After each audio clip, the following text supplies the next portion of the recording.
Saudi আরব, Dubai এমনকি ছাগলের খামারের কাজ কিভাবে করা হয়, তো অনেকে আমাকে বলেছেন রুবেল ভাই এই বিষয়ে একটি ভিডিও দেন। তো বন্ধুরা সবাই কেমন আছেন? আমি রুবেল সৌদি আরব থেকে। আজকে দেখাচ্ছি আপনাদেরকে কিভাবে কাজগুলো করা লাগে, কত টাকা স্যালারি। তো আসুন সম্পূর্ণ ভিডিও দেখি।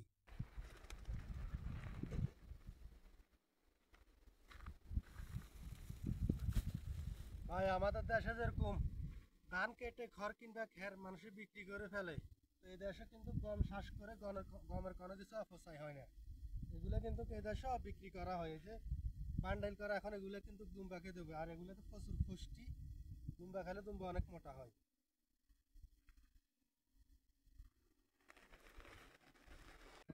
ছাগলগুলা কিন্তু মরুভূমিতে ছিল। ছাগলকে যখন আমরা এই খেরগুলা দিলাম, এটাকে কি বলা হয় আরব আরব কান্ট্রিতে, মানে দুপুরে মাঝামাঝি সময় এই খাবারগুলো দেওয়া হয়, এটাকে বলা হয় টিফিন। তো অবশ্যই বুঝতে পারছেন। তো এখন আমি যেখানে আসছি এখানে হচ্ছে আপনার গমের গুদাম, ঠিক আছে। মানে এখানে ছাগলের জন্য গমের গুদাম রাখা হয়েছে, এগুলো হচ্ছে গম। তো গমকে বলা হয় শায়ের, এই বিষয়টা খেয়াল রাখবেন। আপনারা যখন এখানে আসবেন তখন ছাগল আর দুম্বাকে বেশিরভাগ তারা গম খাওয়ায়, ঠিক আছে, মানে দানাদার খাবার হিসাবে ব্যবহার করে আর কি। তো এটাকে বলা হয় শায়ের। তো আমি এখন কিন্তু শায়েরগুলো নিচ্ছি, এখানে এক বালতি করে নিচ্ছি। এই যে দেখেন, এটা এই যে আমি কিন্তু শায়েরগুলা বালতির ভিতরে ভরে ফেলছি, যে কালা বালতিটা রয়েছে। তো এরপরে একটু কম ছিল, আমি কিন্তু এগুলোকে ফুরাই নিতেছি। তো আপনারা এই বিষয়গুলো খেয়াল রাখবেন, মানে কফিলে যা দিতে বলে তাই দিবেন। তো আবার বস্তাটাকে কিন্তু আমি বেঁধে রাখতে হইতেছে, দেখেন এই যে বস্তাটাকে বাঁধতেছে কীভাবে। এই বিষয়গুলো কিন্তু খেয়াল রাখা খুবই প্রয়োজন। যেহেতু আপনি যখন সৌদিদের মন মতো কাজ করবেন, মানে আপনি যখন একবার তাদের মন মতো কাজ করবেন, তাদের মনের ভিতরে ঢুকে যাবেন, তখন কিন্তু আপনাকে ছাড়া তারা আর কিছু বুঝবে না।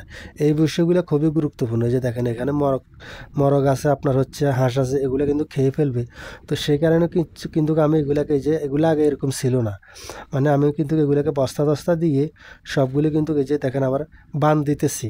তো প্রিয় বন্ধুরা, আপনারা যারা এই যে এই কাজগুলো করবেন, কাজ যদি কম করেন বেশি করেন বিষয়টা সেটা না, মানে আপনি যদি একটু মন মতো কাজগুলো করেন আর কি তাদের, ঠিক আছে, যেটা বললাম তাদের মনের ভিতরে যদি আপনি একবার ঢুকে যাইতে পারেন তাহলে আপনাকে আর বের করা সম্ভব না। তো অবশ্যই আপনার কাজ ভালো করে হলে আপনার স্যালারিও বেশি হবে, এটাই স্বাভাবিক।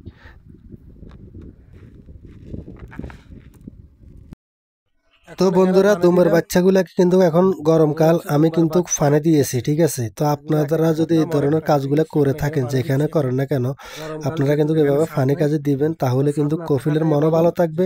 আর পশু প্রাণীগুলোকে তো ভালোবাসাটাই প্রয়োজন। তো আমি কিন্তু এখন এগুলাকে গম দিচ্ছি, মানে এই যে গম যেগুলা নিছি সায়ের আর কি, বাচ্চাগুলাকে দিছি। তো পুরো ভিডিওটি আপনারা দেখবেন। এখন আমি বলবো যে বেতন কত, স্যালারি কত।